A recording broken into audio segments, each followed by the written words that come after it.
Gadewch i ni weddio.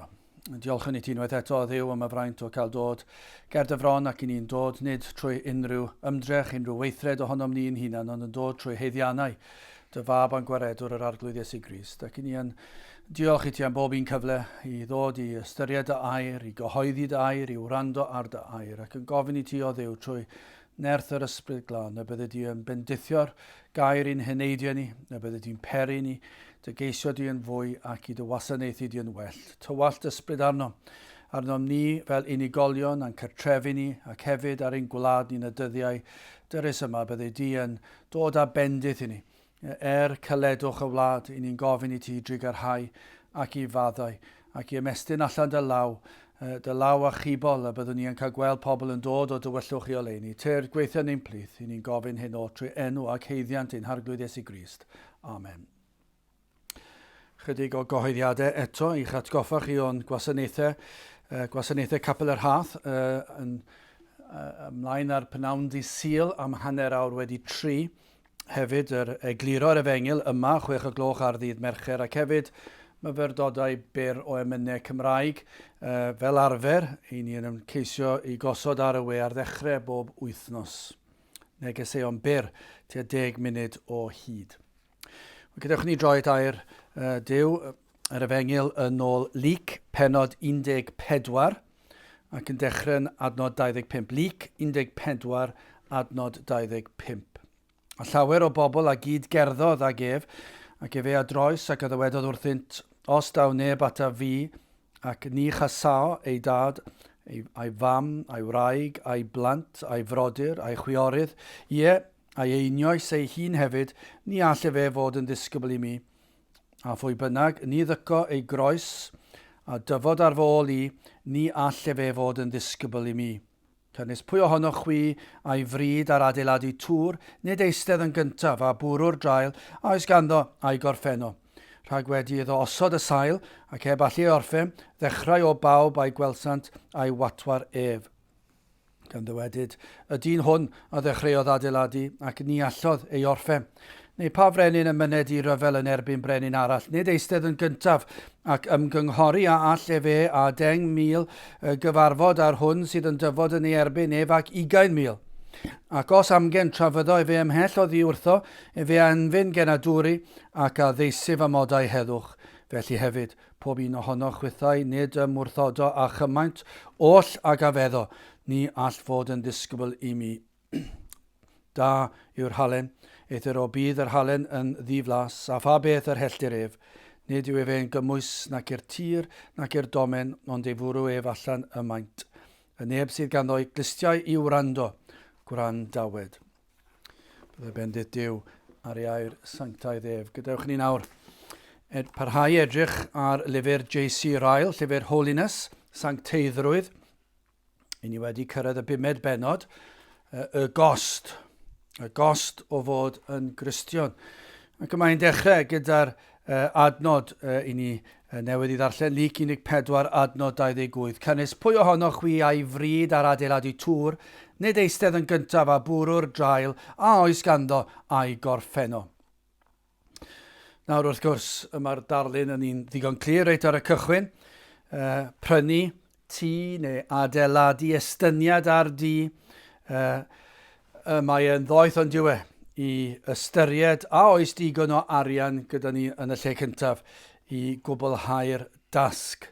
Wastad yn cael cyfarfodydd efallai cyn mentro, gwneud rhyw gam felly yn siarad gyda y banc a pobl sy'n rhoi benthyciadau arian ac yn y blaen, ac i weld a dyn ni'n gallu ffwrdo i brynu'r tŷ neu i estynu'r tŷ.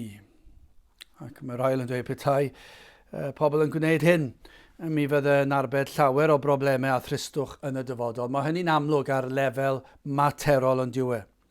Ac mae'r darlun yn ddigon clir yn ysbrydol. Mae Ryle yn dechrau trwy dweud, os fi yna bwnc lle mae'r rhaid cyfri'r gost yn gyntaf, yna dyma'r pwnc lle mae'r rhaid gwneud, sef iachawdwriaeth yr enaid. Mae yna gymaint o bwyslais, gymaint o bwysigrwydd yn cael ei osod ar hyn. ein bod ni yn ystyried y gost yn gyntaf. Rhywbeth sydd ddim yn boblogaidd nag yw. Ac pan ni'n mynd yn bellach ac yn bellach i ffwrdd o gyfnodau o fendith a diwygiadau, pan ni'n gweld yr eglwys mor wan, cynulleidfawr mor fach yn gyffredinol, maen nhw'n fach bron ym mhobman.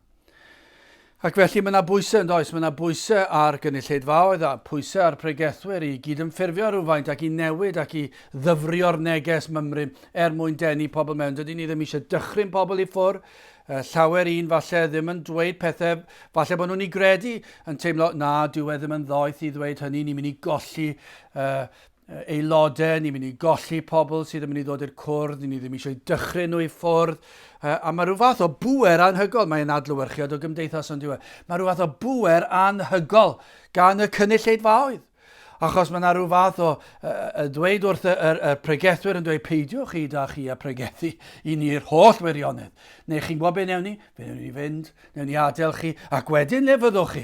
Fi dim cynulleidfa, fi dim arian yn dod i fewn, ac mae yna bwysau anferthol ar gweinidogion a'r weision ar arglwydd. Ac felly mae yna, chi'n gallu deall ar lefel dynol, dwi ddim yn gywir, mae'n bechadurus, ond chi'n gallu deall y pwysau yma. Peidiwch, siaradwch lawr tym bach, dyfrwch eich neges chi.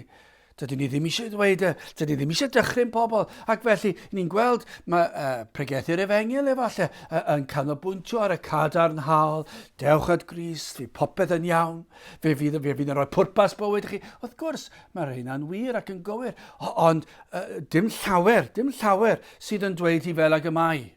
Dim llawer sy'n dweud fe fydd e'n unig, fe fydd e'n frwydr. Fe fydd e'r un drwg yn ffyrnig ar eich ôl chi. Achos wrth dweud hynny, wel, chi'n mynd i ddechrau nhw cyn o ddod i gredu. Newch siŵr mae'n dod i gredu gyntaf, wedyn gen i ddweud y pethau bach ychwanegol na ar ei hôl. Dwi ddim yn gweithio felly yn ysgrythurol. Dwi hwnna ddim yn feibledd. Ond fentra i ddweud mae'n bechadurus i wneud hynny hefyd. Mae'n bechadurus i'r enaid sydd yn gwrando, achos os nad ych chi'n rhoi y darlun llawn o'r Efengyl. Yna mae rhaid gofyn a yw'r rhain sy'n gwneud proffes wedi deall yn y lle cyntaf. Ac felly, mae yna beryg i bod nhw'n parhau i fod yn golledig. Beth yw'r gost o fod yn Gristion?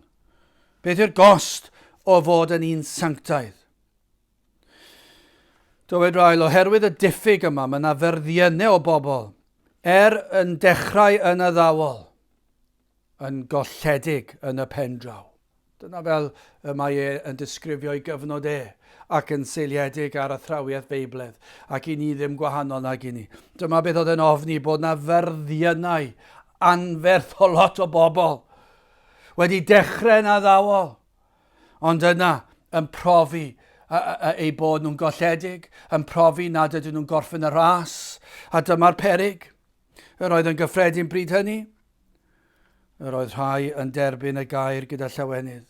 Ond yna ymhen ychydig o flynyddoedd, 2-3 blynedd mae Rhael yn dweud. Nawr wrth gwrs, gyda'r rhai, mae'n llai na hynny gyda eraill, a dyma beth sy'n frawychus hefyd. Mae'n gallu fod blynyddoedd maith. Lle nad ydyn nhw wedi cyfri'r gost, lle nad ydyn nhw wedi gwir ddeall yr Efengyl, ac falle wedi cael byw bywyd cyfan. Heb unrhyw reswm i gwestiynu, maen nhw wedi cario ymlaen yn y byd, maen nhw wedi cario ymlaen gyda'i proffes, mae'r eglwys wedi ganiatáu, dyma'r peryg sydd wedi digwydd yn yr oes sy'n ni'n byw ynddi. Mae yna degawdau wedi mynd heibio, lle mae yna bobl wedi teimlo'r cysur, yr yswiriant ysbrydol, ei bod nhw'n mynd i'r nefoedd, ond maen nhw'n gallu mwynhau. Maen nhw'n mwynhau'r addoliad, mae yna lot o cnawd yn yr addoliad, maen nhw'n gallu mwynhau bywyd bydol iawn hefyd, achos does neb yn rhoi unrhyw ddisgwyliadau arnyn nhw. A dyn nhw ddim yn licio'r pregethwyr sy'n rhoi disgwyliadau, felly newn ni ddim gwrando arnyn nhw, fe ewn ni gapeli sydd yn caniatáu'r peth. Ond dyma'r peryg.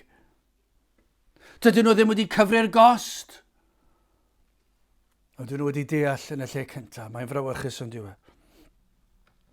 O pennawd cyntaf, J.C. Rhael yw'r gost o fod yn wir Gristion yn sanctaidd. Mae angen deall cyn i ni fynd unrhyw cam ymhellach. Reit ar y cychwyn, mae nid trafod y gost o achub enaid i ni'n neud fan hyn. Mae e'n dechrau'r benod trwy bwysleisio hynny. I ni'n gwybod, o ran y termau, mae'n hawdd falle cymysgu'r termau fan hyn, achos i ni'n gwybod fod Iesu Grist wedi talu'r pris yn llawn. Mae iachawdwriaeth yn llwyr o Grist. Dydy ni ddim yn dweud bod ni'n talu'r rhan ohono fe. Nid dyna'r maes sy'n ni'n sôn amdano. Dwi'n ddim yn bosib achos mae'r cyfan gan Grist. Mae e wedi talu'r pris. Tywallodd ei waed yn llwyr. Dyna beth gostodd e'r arglwydd Iesu Grist sy'n hachub ni. Fe ath e'r groes. Fe ddioddefodd digofaint y tad a melltith y tad am ein pechod ni arno ef ei hun. Fe tywallodd ei waed ei hun. Ac felly fe sydd yn rhyddhau ni o gaeth ei wedi yr un drwg. Felly mae'r gost o ran hynny wedi dalu. Mae'n rhad ac am ddim i ni'n dod yn waglaw at Grist ac mae yn ein hachub ni trwy ei ras a'i drigaredd. Corinthiaid 1 Corinthiaid 6:20 canes gwerth a prynwyd chwi. Iesu Grist sydd wedi talu'r pris. Dy'r hyn sydd i'w drafod yn y benod hon yw beth yw y pethau sydd rhaid i enaid ymwrthod ag i droi ffwrdd ohonynt i fod yn gadwedig. Nid i'n hachub ni. Ond beth yw'r pethau sydd yn rhan o'r achubiaeth yma? Pan i ni'n edifarhau, pan i ni'n gweld yr ail enedigedd yn digwydd ac fod waith yn yr enaid. Yr hyn i ni'n ei weld, dyna beth i ni eisiau gweld fan hyn. Yr hyn sydd wedi digwydd yn y galon ac o ganlyniad i'r wirth yna sydd wedi digwydd yn y galon, beth i ni'n gweld mae'r Cristion yna yn ymwrthod ag Beth yw'r ffrwythau sydd i'w weld? Beth mae wedi edifarhau ohono. Dyna'r maes sy'n ni'n edrych ar. Dyna'r gost i ni'n sôn amdano. Mae'r ail yn dweud, does dim llawer o gost gan amla ynghlwm a phroffes wag. Hynny yw Cristnogaeth allanol. Efallai be welwch chi gyda Cristnogaeth allanol yw mynychu cwrdd yn achlysurol, yn byw bywyd weddol foesol, yr hyn sydd yn digwydd heddi o gymharu y dyddiau'r ail, mae i ni mor bell o safonau yr oedd rael yn sôn amdano. Roedd safonau gymaint yn uwch yn y dyddiau hynny ac roedd e'n torri galon neu am yr eglwys pryd hynny am y proffesur gwag. Ond erbyn heddi, does dim llawer o wahaniaeth nag oes na rhwng Cristion Efengylaidd modern a'r byd. Does dim llawer o wahaniaeth. Efallai'r gwahaniaeth yw falle bod nhw'n mynd i cwrdd ar y sil. Efallai bod nhw'n dweud i bod nhw'n grefyddol ac mae pobl maen nhw'n cydweithio gyda fe yn gwybod bod nhw'n grefyddol a mynd i'r capel ar y sil, ond does dim fawr arall o wahaniaeth. Dyw'r sgwrs dim lot yn wahanol.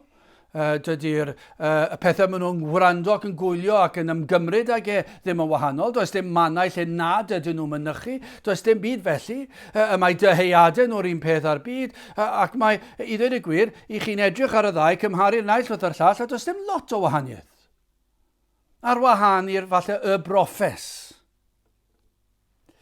A mae'r ail yn dweud, ni welir hunan aberth yn yr un sy'n proffes wag. Does dim ymwahanio'r byd, does dim elfen o'r frwydr. Mae'r ail yn dweud, os mae dyma'r math o Gristnogaeth sydd yn arwain at y nefoedd, yna mae angen i ni ail ysgrifennu'r Beibl. Ac felly mae angen i ni newid ambell i adnod yn y Beibl fel dweud pethau fel hyn. Mae llydan yw'r ffordd sydd yn arwain at y nefoedd, ac nid cil. Achos os o'r hyn i ni'n ei weld yn wir, ac mae dyna yw'r ffordd i'r nefoedd, yna nid yw'r Beibl yn gywir.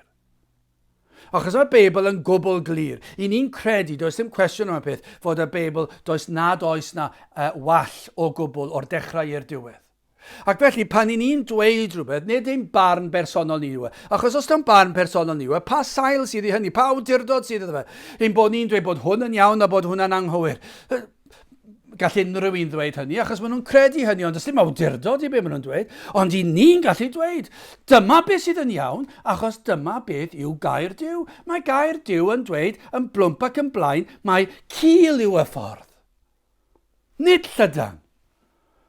Ond yn ôl beth i ni'n weld yn yr eglwys, dyddi'r ail yn sicr yn yr eglwys heddi, i ni miliynau o filltiroedd i ffwrdd o'r safon ysgrythurol, i ni filiynau filltiroedd i ffwrdd o safon yr eglwys oedd roedd rael yn sôn amdano. Mae'n o ddi arno ni. Ac mae'n hen bryd i ni ddod nôl at neges fel hon. Mae gwir Gristnogaeth yn costio. Mae yna frwydr fel i ni wedi edrych arno'n barod. Mae yna ras i'w redeg, mae yna aifft i ymwrthod ag mae yna elynion i'w hynebu. Wel, is-deitl o dan y benawd gyntaf yma. Benawd gyntaf yw y gost o fod yn wir Gristion, a'r is-deitlau, mae'n costio ei hunan gyfiawnder. Dyma un cost. Os y'n ni'n Gristion, ac yn Gristion sydd yn rhodio'n ffyddlon gyda'r arglwydd, fe fydd yn costio'n hunan gyfiawnder. Na, mae hwnna'n amlwg. Dyle fe fod. Rhaid troi ffwrdd o falchder dynol, meddwl uchel o'n hunan, yr ymfalchio yn ein daioni ni. Nawr, mae'n bron iawn yn dweud ar amlwg, achos os y'n ni'n Gristion, fe fydd hwnna wedi digwydd yn barod ac yn parhau. Achos pan i chi'n dod yn Gristion, un o'r pethau cyntaf yw hyn, mae'r ysbryd glân di agor eich llygad i dangos i'ch pechod, ac i chi wedi cael argyhoeddiad o bechod, chi wedi gweld pa mor frwnt i chi wedi gweld eich heiddiannau chi ddim yn dadlau dim mwy gyda'r disgrifiad yn y Beibl mae pechadur ydych chi, ac felly mae'r euogrwydd fel mynyddoedd byd yn llethol.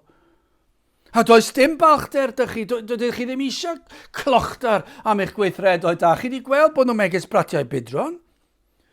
Ac felly wrth ddod yn Gristion, chi'n dod i weld cyfiawnder un gwell na chi, cyfiawnder Crist. Ac i chi'n llwyr ddibynnol arno bod yn eich golchi chi'n lan bod e'n rhoi i glogin o'i gyfiawnder ac yn eich gorchuddio chi'n llwyr a'i gyfiawnder Dyna yw dod yn Gristion. Chi wedi gweld beth i chi fel. Chi wedi cael argyhoeddiad o bechod. Dydych chi ddim yn ymddiried yn eich gweithredoedd chi, pwy i chi, eich enw chi, pwy oedd eich rieni chi, beth yw eich magwraeth chi, beth yw eich crefydd chi, beth oedd eich sel chi. Dwi hwnna ddim werth i chi'n gweld mae gwastraff amser yw hwnna i gyd. Nawr, Crist yw popeth. Ac felly, os yw'n costio'n hunan gyfiawnder, mae hwnna wedi digwydd pan yn dod yn Gristion. Mae'n parhau. Pan i chi'n gweld Cristion sydd yn falch, mae yna rhywbeth brawychus am y peth. Pa bethau sydd gyda ni fod yn falch ohonynt? Dyle dim un Cristion fod yn falch. Dyle fod yn ymwybodol o'i fethiant.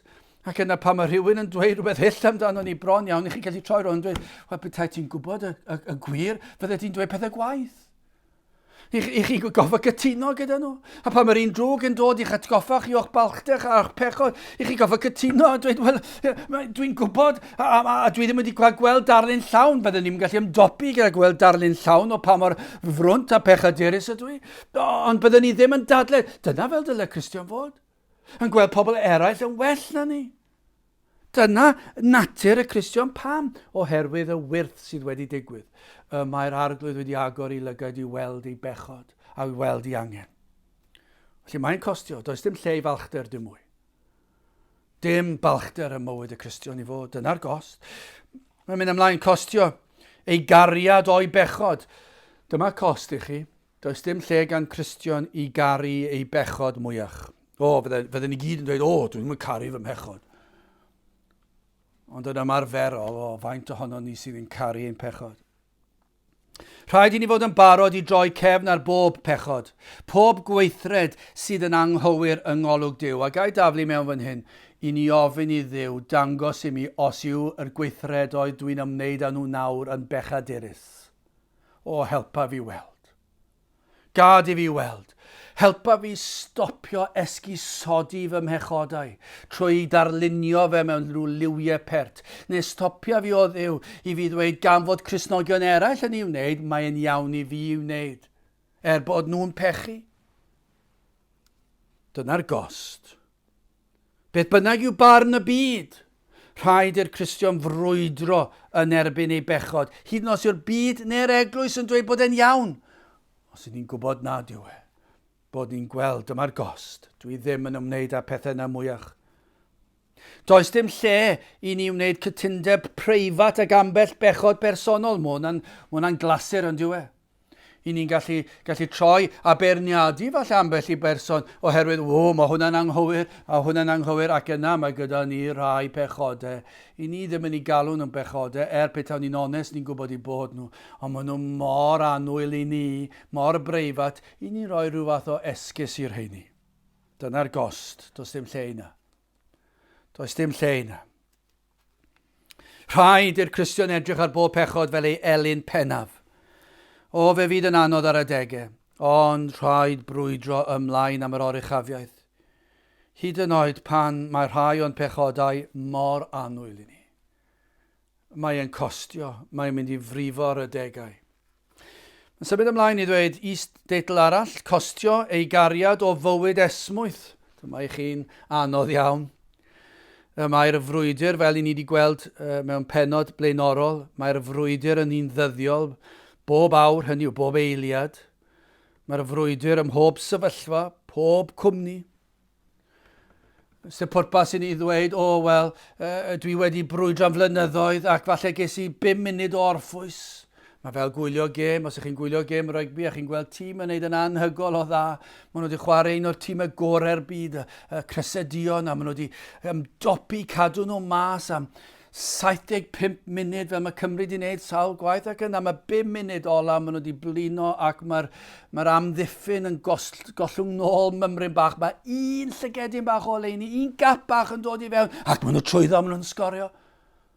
A mae celonnau yn cael ei torri, ac falle oherwydd y diffyg yna, maen nhw'n sgorio un arall yn gloi'r i ôl ac maen nhw wedi cael crasfa. Dyna yw bywyd y Cristion. Hyd yn oed, reit lan tan ein hanad olaf ni. Ni methu dweud, dwi wedi brwydro, dwi wedi bod yn ffyddlon. Dyma'r frwydr, bob eiliad, o bob dydd, trwy gydol oes, tan i ni groesi'r afon a chroesi dragwyddoldeb. Mae'n bob sefyllfa ym mhob cwmniaeth, hyd yn oed pan i ni gyda Cristnogion sydd yn agos i ni ac yn gweld yr un peth ac i ni'n uniaethu gyda nhw. Hyd yn oed fyna, yng nghwmniaeth yna, mae rhaid i ni fod ar ein gwyliadwriaeth. Mae rhaid i ni fod trwy'r amser. Mae rhaid i ni frwydro yn erbyn y bywyd esmwyth yma, yn ein hamser, gyda'n tafod, gyda'n tymer, gyda'n meddyliau ni, gyda'n breuddwydio ni, gyda'n dychymyg ni, gyda'n cymhellion ni. Pam i ni'n gwneud pethau fel Cristion? Dyma beth sy'n mor drist yn yr oes yma. Mae'r oes yma wedi rhoi ar blat i hysbysebu ein gweithredoedd da. I ni'n gallu gwneud mewn eiliad, i ni'n gallu teipio rhywbeth ar ein ffôn symudol, ac yna mae pawb ym mhob man yn y byd wedi cael clywed, maen nhw'n dda. Ac yn yr eiliad hynny, mae'n balchder ni wedi dyrchafu. Ni wedi guddio fe, ni wedi dweud, mater o weddi oedd jyst i chi gael gwybod, ond i ni'n gwybod mae falle hysbysebu ein gweithredoedd da ni. Mae rhaid i ni fod mwy ar ein gwyliadwriaeth gyda'r holl declynau sydd i gael heddi, a'r holl cyfryngau gwahanol. Mae'n frwydr. Mae'n anodd yn diwe. Mae'n anodd gweithio pethau yma mas. Dyna pam y Rhael yn dweud yn yr benod yma. Mae'n mynd i costio ni ein cariad o fywyd esmwyth. Mae'r bywyd esmwyth, mae lot yn haws os ni'n gallu bod ti'n bach fwy llac am y peth. Ond mae rhaid ni fod ar ein gwyliadwriaeth ym mhob cyd-destun. Mae'n frwydr yn ein defnydd ni o foddion gras. Dwi ddim yn fywyd esmwyth. Falle bod yn golygu bod rhaid ni ddeffro awr yn gynt na mae'n cydweithwyr ni'n deffro. Oherwydd bod rhaid i ni cael ein hamser tawel ni. Amser i ddarllen gair Duw ac i weddio. Falle bod e'n mynd i gostio ni'n bywyd esmwyth ni. Mae'n ffrindiau ni, fel dwi'n credu dwi wedi dweud yn barod. Ffrindiau yn y byd, maen nhw'n gallu mynd i ffwrdd am benwythnosau yn ganol tymor.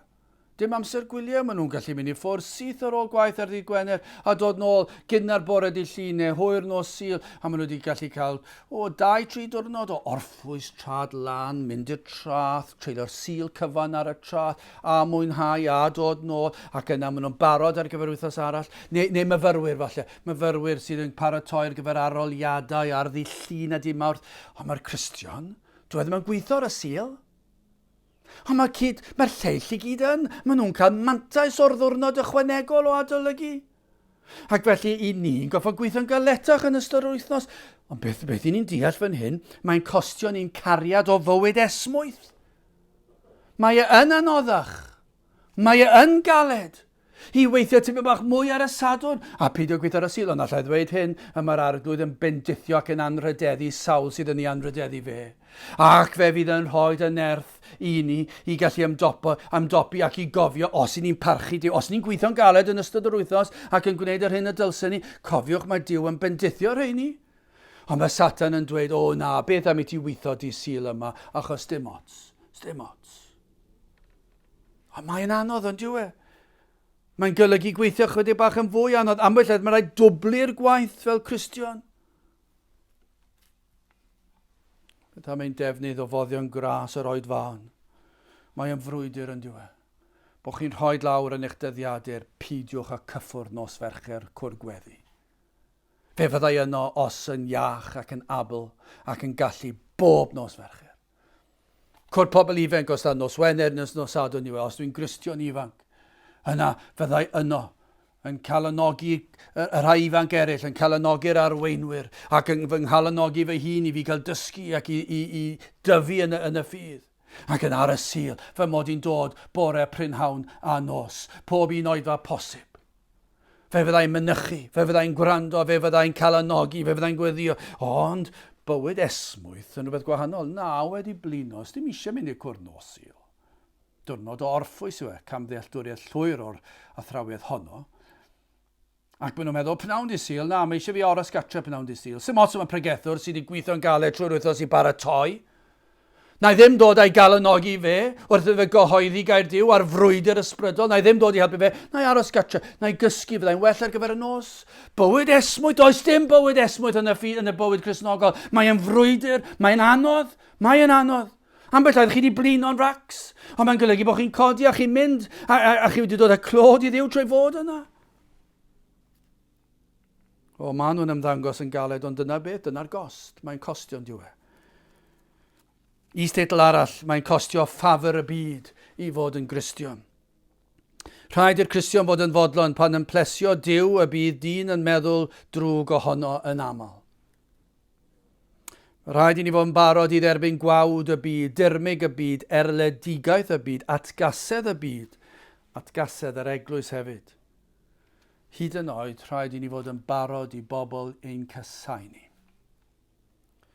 Yn barod erbyn atgasedd pobl at ei ddaliadau Gristnogol. Dyna'r gost. Dwi ddim yn hawdd nag yw. Dwi ddim yn neis. I dderbyn cael ein galw'n ffŵl, yn ffanatig. I cael ein geiriau wedi camddyfynu. O, mae'n anodd. Dwi ddim yn hawdd cael eich camddyfynu. Cyhyddo'r gam, dwi ddim yn hwydd nag yw. Dwi ddim yn braf gwybod bod eraill yn dweud pethau hyll amdano chi. Dwi ddim yn hawdd sefyll yn unig. Mae hwnna yn y byd, ond chi'n gwybod beth, dwi'n teimlo ambell waith bod yn anoddach byth yn yr eglwys. Pan ych chi'n gwybod fod yr eglwys a sawl sy'n proffesu nad ydyn nhw'n fodlon sefyll da chi, a chi'n unig, a chi'n gwybod ei bod nhw yn eich gwawdio, yn eich dirmygu chi, yn eich casau chi hyd yn oed, a chi'n clywed y pethau sy'n cael ei ddweud amdano chi. Ac i chi'n ymddiried yn yr arglwydd, mae dal yn brifo. Mae dal fel cyllell mewn, a mae'r galon yn suddo dro i dro, a chi'n teimlo, pam sy'n rhaid bod felly?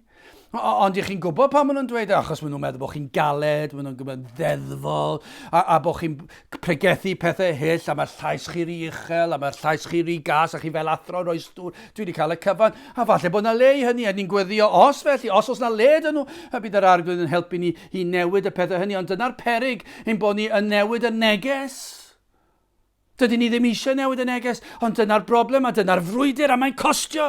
Mae'n costio i bregethu'n ffyddlon. Sawl gwas yr arglwydd sy'n pregethu. Mae'n unig iddyn nhw. Achos mae yna bobl wedi troi cefn nhw ac yn gadael y capel yn ysgrifennu llythyrau hyll ac yn dweud pob math o bethau pam. Achos dyw'r neges gafon nhw ddim yn ei siwtio nhw, ddim yn licio fe. Mae'r gost yn ormod. Dwi ddim yn rhwydd colli ffrindiau. Dwi ddim yn rhwydd peidio cael lot o ffrindiau o gwbl.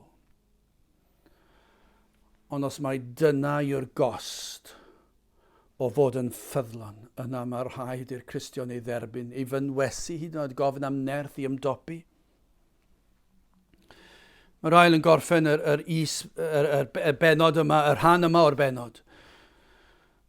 Yn gofyn y cwestiwn, pa un o'r pethau dwi newydd i ddweud gellir cael gwared arnyn nhw? Gallwn ni lacio arnyn nhw? Dim un. Y mae pob un o'n nhw'n bwysig. Ond ni ddyle Cristion fod yn barod ildio unrhyw beth sydd yn rwystyr iddo gyrraedd y nefoedd. Mae'n gorffen y darn yma drwy dweud Cristnogaeth heb y groes yw Cristnogaeth heb y goron. Beth yw ffordd arall o ddweud hynny?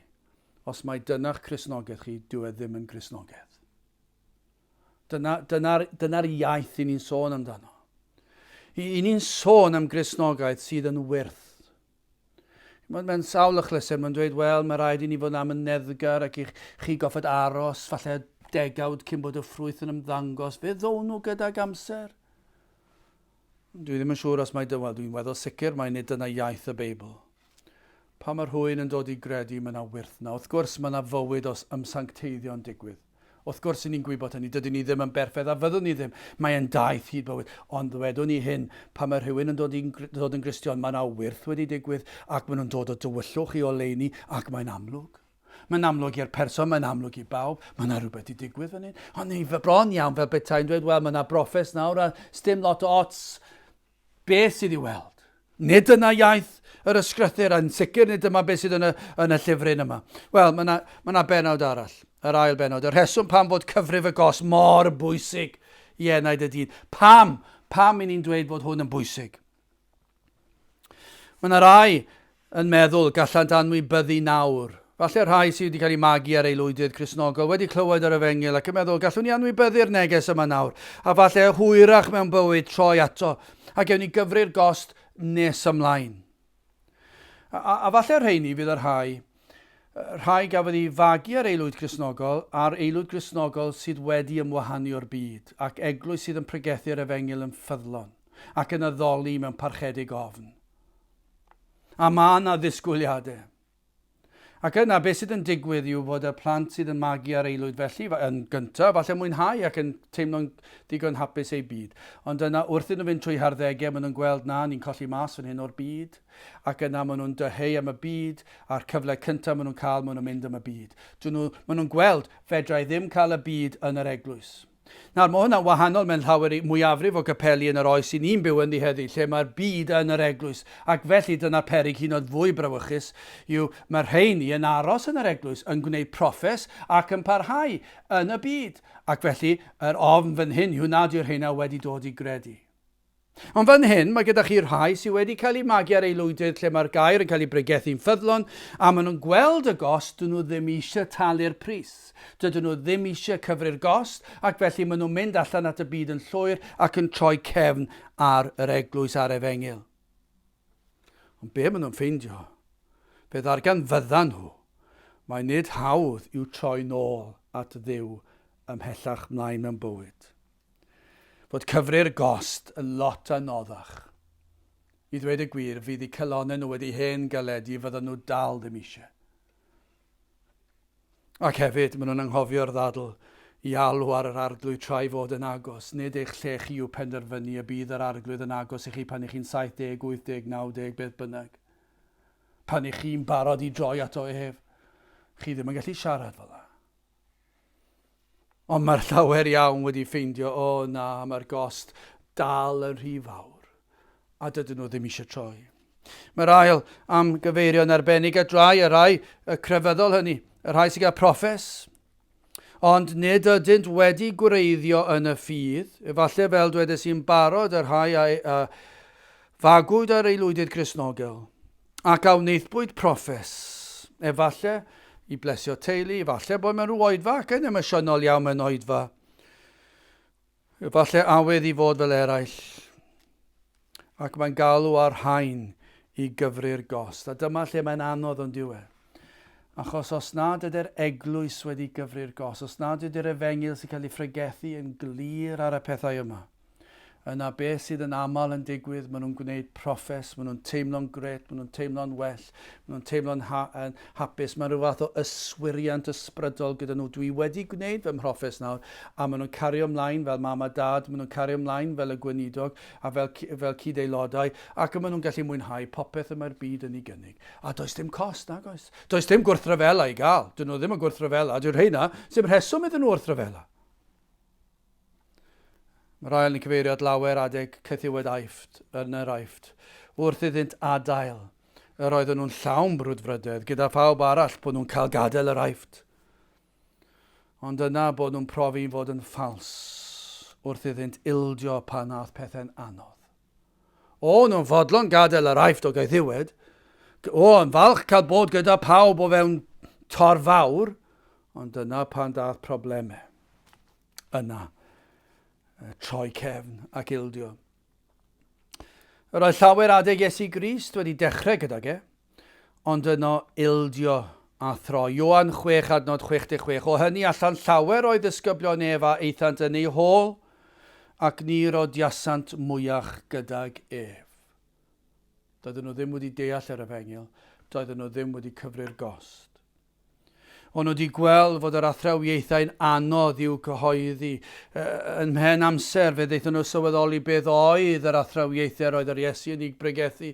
Allech chi ddweud fel ethol y digeth, ni ddim yn licio hwnna, ni ddim yn ei ddeall e, felly beth am i ni fynd ar hyd yr trywydd mwy arminaidd a fwy pwyslais ar ddyn i gredu ac pwyslais ar yr eglwys i ddenu dyn i gredu ac yn y blaen. A maen nhw'n troi cefn ar yr athrawieithau, ddim yn licio athrawieithau'r Beibl, maen nhw'n anodd i ni ac maen nhw'n troi. Falle rhaid gweld fod y gwaith yn rhy anodd o'i blaenau nhw. Yn gweld y frwydr, gweld yr erledigaeth yn anodd, yn gweld colli ffrindiau yn ormod o gost. 2 Timotheus 4:10, cynnes demas am gadawodd gan garu'r byd presennol.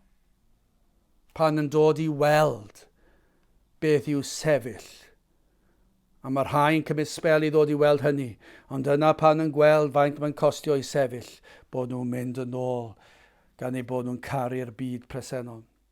Yr ail yn sôn am rhai sydd yn mwynhau gwrando ar bregethau, yn proffesu yr hyn maen nhw'n ei glywed, ond eto heb profi yr hyn maen nhw'n ei glywed. Maen nhw yn mwynhau'r neges, ond heb ei brofi fe. Llawenydd brwdfrydig iawn ar y dechrau, mae yna gymaint felly yn dychryn Cristnogion ffyddlon. Dwi wedi gweld hwn sawl gwaith. Sawl un. Ymhlith yr ifanc i ddechrau falle, sydd yn gwneud proffes falle wedi dod o'r byd, ac wedi dod mewn yr eglwys a clywed yr Efengyl ac yna'n dweud, dod o'r cael sgyrsiau ac yna'n edifarhau bob ymddangosiad ac yna'n pwyso'r gris, a chi'n clywed nhw wedyn i falle y nos Fercher gyntaf neu'r ail falle yn sefyll lan yn gweddi llawn hyder, gweddio, ac mae yna rhyw galondyd yn dod i'r eglwys ac yna chi'n gweld, maen nhw wrthi trwy'r amser yn tystiolaethu. Maen nhw'n dweud oedd bawb am y tystiolaethu maen nhw wedi cael. Hefyd, mae hwnna rhyw fath o arwydd bach, maen nhw'n hysbysebu yr holl brofiadau maen nhw wedi cael o tystiolaethu ac maen nhw fan hyn, maen nhw'n draw, maen nhw'n ddiflino yn ei gwaith nhw. Maen nhw'n dweud, edrychwch ar y llyfrau dwi wedi darllen cyfrolau o lyfrau.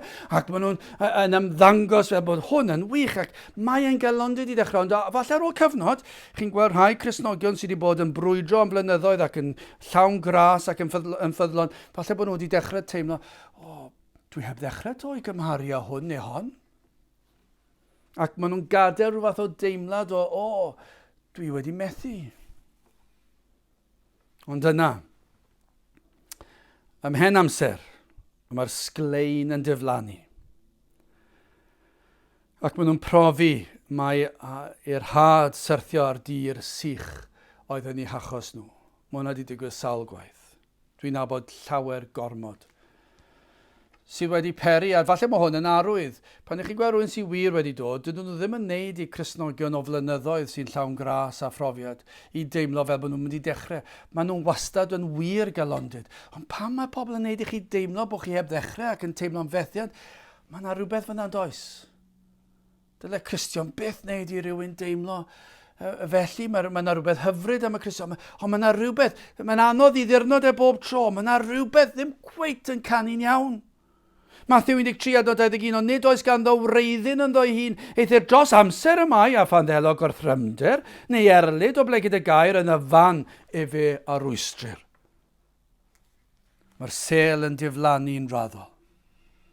Dyn nhw ddim mor frwdfrydig, ond bydden nhw'n frwdfrydig mewn maes arall siwr o fod, ac os mae i ryw elfen fwy ysgafn o'r eglwys yw fydden nhw'n llawn brwdfrydedd ac yn penderfynu cyhuddo'r eglwys yma bob math o bethau i chi'n hwn, i chi'n galed, i chi'n llym, i chi'n llall, a pob math o bethau ac maen nhw'n brifo bobl yn gas wrthyn nhw'n fynd ac yn dweud, dyma'r ffordd iawn, ac maen nhw'n mynd. Neu, mae'n rhai achlysuron, maen nhw'n diflannu, maen nhw'n mynd nôl i'r byd yn llwyr. Chi'n gweld yn aml iawn, rhywbeth fel hyn sydd yn digwydd. Dydy'r pobl yma ddim mor gyson i'r cwrgweddi. Falle ddim yn dod i'r oedfawn ar y sul mor aml. Ac falle ymhen rhai misoedd i chi'n gweld, dyn nhw ddim yn dod pryn ddim. Dyn nhw ddim wedi cyfri'r gosb. heb brofi, gwir Gristnogaeth mewn llawer i achlysur. Chod wrth bregethu'r Efengyl, mae yna le i gynnig ond oes na iachawdwriaeth lawn. Rhath, iachawdwriaeth i'r presennol yn y fan ar lle os dewch chi at Grist, mae maddeuant i'w gael nawr. I alw ar yr arglwydd trai fod yn agos, ond hefyd wrth bregethu'r Efengyl rhaid cofio y mae angen i'r gwaith hwnnw fod o dduw ac mae rhaid fod yn ddwfn. Mae rhaid i'r dymderoedd yna cael eu palu lan. Mae eisiau'r gwreiddiau, mae eisiau sylfaenu. Mae rhaid iddyn nhw weld eu pechod, mae rhaid gweld gwaith yr Iesu. Mae rhaid iddyn nhw gyfri'r gost. Nid oes lle i rithro pobl i gredu chwaith, i roi pwysau arnynt. Dewch i'r blaen. Dewch nawr, pidwch yn newid eich meddwl chi. Mae yna gyd bwysedd ond oes na.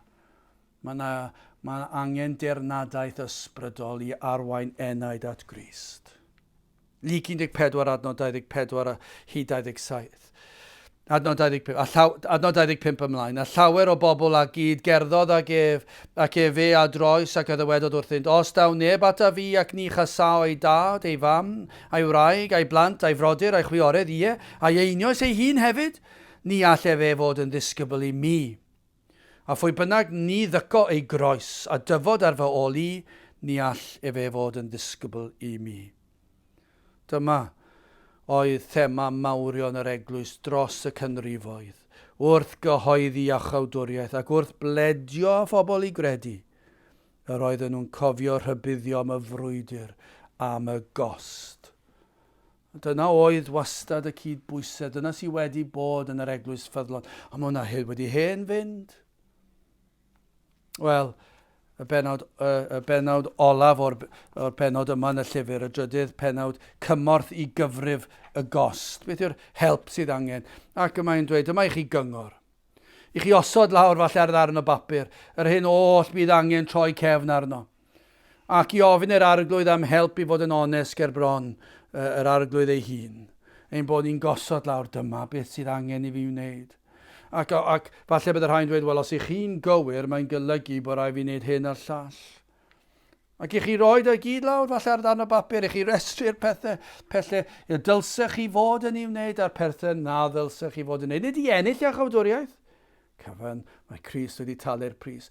Ond i brofi ble dwi wedi sefyll bod ffrwyth edifeirwch i weld.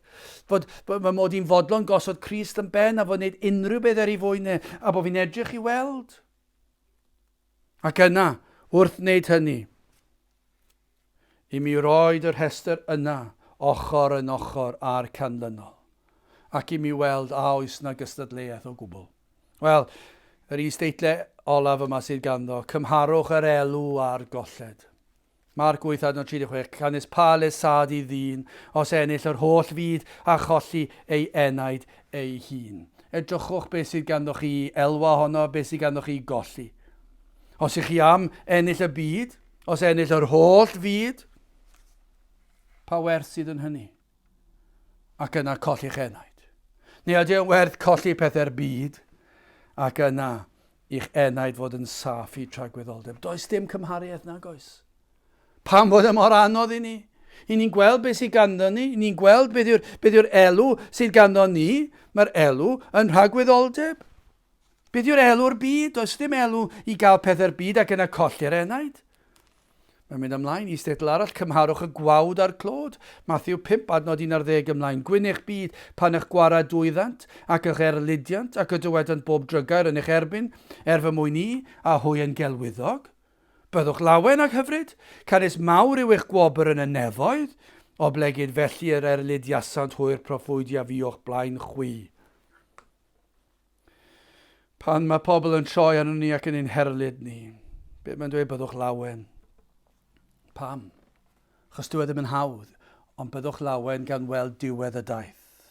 Gan sylweddoli mae eraill mawrion yr eglwys, y proffwydi a'r apostolion, wedi bod trwy'r un peth, ond mae'r diwedd y daith. Y mae yn werth e. Mawr yw eich gwobr yn y nefoedd. Is-deitl arall, cymharwch eich cyfeillion a gylynion yr un drwg ar un ochr, ond yna'r arglwydd ar yr ochr arall. Ystyriwch os ych chi'n aros yn y byd, yna mae'r un drwg yna, ond cymharwch, ei fod yn elyn i chi, yma gandwch i'r arglwydd yn ffrind i chi. Y mae yn bopeth i chi, y mae'n addo eich gofalu trostoch chi a'ch arwain chi, dyna chi gyfail sydd ganddo ni yn yr arglwydd. Cymharwch y nesaf bywyd nawr ar hyn sydd i ddod. Ei fod yn frwydr nawr, yma na orffwys i ddod. Fod yn ddyddiol o frwydr. Bod na siomedigaethau. Pa mae'r eglwys yn troi chefn arno ni. Pa mae'r byd yn troi chefn arno ni. Pa mae'n dod i ddiwedd yr wythnos a mae yna rhyw barti wedi drefnu falle, a mae pawb yn mynd mas ar nos Wener, ond i chi'n gwybod fedrwch chi ddim mynd i'r fan ar lle. Ac i chi'n teimlo'n isel, a falle teimlo'n unig. Neu falle to'r eglwys sydd yn neud, a chi ddim yn teimlo'n gyffyrddus am be maen nhw'n neud. A dydyn nhw ddim yn trafferthu'ch gwahodd chi dim mwy, achos maen nhw'n gwybod, fydde di byth yn dod. A dydyn nhw byth ddim yn trio cynnwys chi trwy fynd i rywle chi'n teimlo'n gyffyrddus. Ac yna chi'n teimlo'n isel. Mae'n frwydr yn dwe. Mae'n anodd ar y degau. Ond mae'n orffwys i ddod. 2 Corinthiaid 4 a 17 ymlaen. Cynnes ein byr ysgafn gystydd ni sydd yn odidog ragorol yn gweithredu tragwyddol bwys gogoniant i ni. Tra na byddom yn edrych ar y pethau y welir, ond ar y pethau ni welir. Cynnes y pethau y welir sydd dros amser, ond y pethau ni welir sydd dragwyddol. Dyna chi help i gallu sefyll pan ni'n teimlo'n isel. Cymharwch yr hyn yw pleser pechod ac hapusrwydd gwasanaethu Duw. Gwag tymhorol yw hapusrwydd y byd. Mae hapusrwydd yng Nghrist yn barhaol, yn dragwyddol. Mae'n gadarn. Does dim symud iddo fe. Nid yw hapusrwydd yng Nghrist yn ddibynnol ar amgylchiadau allanol. Dyw'r arglwydd beth yn ei adael.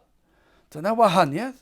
Mae'r byd yn hapus, maen nhw'n mynd ar ei gwyliau, maen nhw wedi cael y gwyliau, mae y drosodd, ac yna maen nhw'n ôl i bywyd pob dydd. Ac bod y gwyliau falle wedi bod llesol i gallu rhoi chydig bach fwy o egni iddyn nhw, mae'r effaith yn diflannu yn weddol fuan. Ac yna maen nhw'n mynd i bleser arall. Ac yna i bleser arall, ond ar ôl y pleser mae wedi mynd, a chi'n mynd nôl i fywyd pob dydd. Ond mae'r Cristion, mae'r hapusrwydd yng Nghrist. Dwi ddim yn ddibynnol ar amgylchiadau allanol, ac mae'n dragwyddol. Cymharwch y trwbl neu'r poen y Cristion ar hyn sydd yn wynebu'r digred.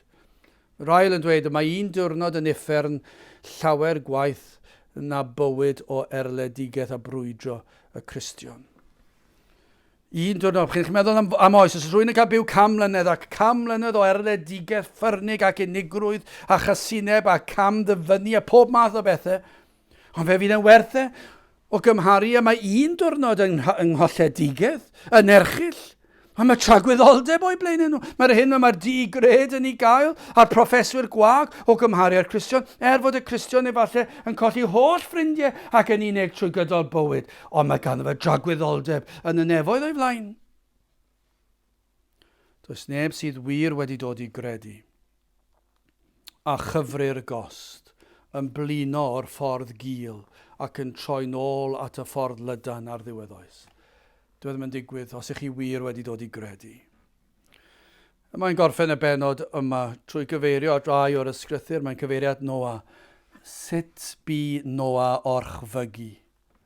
Yr holl flynyddoedd hynny o adeiladu'r llong anferth mae'r arch Noa. A'r dir sych ddim yn agos i ddŵr. A pobl yn chwerthin am ei ben, ac yn pwyntio bys, ac yn beirniadu, ac yn dweud pob math o bethau. Wel, y ffordd nath e orchfygu oedd trwy ffydd. A be mae hwnna'n ei olygu oedd fe gredodd e beth wedodd Duw wrtho. Fe gredodd e, o roedd Duw wedi dweud wrtho, o doedd dim cwestiwn. Roedd e'n fodlon dioddef yr holl ddirmig. Gan fod Duw wedi dweud, fe gredodd roedd ganddo ffydd. Beth am Moses? Sut i Moses droi cefn ar holl gyfoeth yr aifft? Wel, mae'r ysgrythyr yn dweud wrthyn ni trwy ffydd. Fe gredodd e gair Duw, yr oedd e'n gwybod fod e fod i sefyll gyda phobl Duw. Fe fydd e'n ffyddon i gorchymyn Duw, ac felly trwy gredu gair Duw a chredu, fod yr hyn oedd o'i flaenau llawer gwell na holl gyfoeth yr aifft. Fe gredodd e trwy ffydd, a trwy ffydd fe safodd. Sut y bu i un fel Paul ddod yn Gristion o feddwl yr hyn oll byddai fe'n ei golli? Byddai Paul yn colli popeth, statws o fewn cymdeithas. Roedd e mor bwysig, un o pobl fwyaf clyfar y byd erioed. Ond fe drodd ei gefn ar y cyfan. oherwydd fe gredodd Efengyl. Fe gredodd beth wedodd Crist wrtho. Fe gredodd trwy ffydd, fe ymddiriedodd yn Crist ac yn gwybod fod y diwedd llawer gwell iddo. Mae'r ail yn dweud fod crefydd nad yw'n costio dim i ni yn werth dim. Ac felly mae e'n dweud deffrwch te. Edif ar hewch a chredwch, ymdrechwch am fy nedwfa trwy'r porth cyfyng ar gyfer y llwybr cul. Mae'r llwybr yn gul at y nefoedd. Mae'n gul. A fydd pobl yn dweud pob math o bethau amdano ni. Ond i fynd at y llwybr cul, rhaid fynd trwy'r porth cyfyng. A mae'n costio, rhaid gadael balchder, rhaid gadael y byd. Rhaid gadael hunan gyfiawnder, rhaid gadael y cyfan tu fas, mwyn gallu fynd trwy'r porth cyfyng. Ac i chi eisiau wneud, os ych chi wir yn Gristion, fe fyddwch chi eisiau i farhau o'r peth yna, a'i gadael nhw fyna, ac yna chi'n mynd trwy'r porth cyfyng, ac i chi'n ffeindio chi'n ar y ffordd sydd yn gul, sydd yn arwain at y nefoedd. Na dyna'r Gristion, ond mae rhaid i chi ymdrechu, mae rhaid edi farhau, mae rhaid ymadael ar byd, a mae rhaid cadw ar y llwybr. A be mae'r ail yn gorffen dweud, os ych chi wedi cyfri'r gost, os ych chi wedi dod yn Gristion, dyfal barhewch. Bod chi'n teimlo'n wan ar y degau, bod chi'n teimlo'n unig, a fod y daith yn anodd, dyfal barhewch. I'r rhai sydd yn weisio yn yr arglwydd, dwi'n gwybod be mae fel i ddod mewn i'r capel, a capel sydd yn dal 600, ac ambell oedd wedi cerdded mewn i'r capel a 3 sydd yna. Mae yna 597 sedd arall sy'n wag. A mae'n nghalon ni wedi suddo sawl tro. Ond yna mae'r arglwydd wedi trigarhau ac mae wedi codi'r pen i fyny wrth cerdded lan y grisiau i'r pwlpid. Mae wedi codi ac falle bod y cynulleidfa wedi cynyddu falle 9 neu 10 neu 15 cyn diwedd yr oedfa. Nid bob tro yn aml yn gynulleidfa fach. A sawl gwas yr arglwydd sydd gyda cynulleidfa tebyg yn yr oes yma.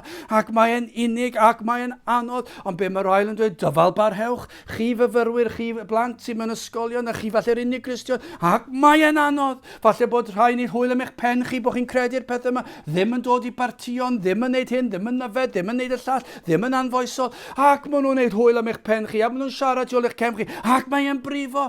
Ni'n gwybod hynny. Ond beth ni'n gwybod, mae'n costio i fod yn Gristion, ond mae'r arglwydd yn rhoi nerth i ni sefyll.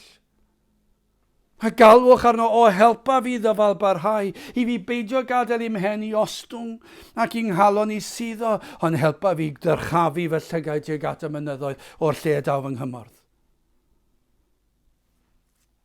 O dyfal barhewch, mae'n costio, ond mae'r amser yn fyr, a chyn i ni sylweddoli fydd y frwydr trosodd.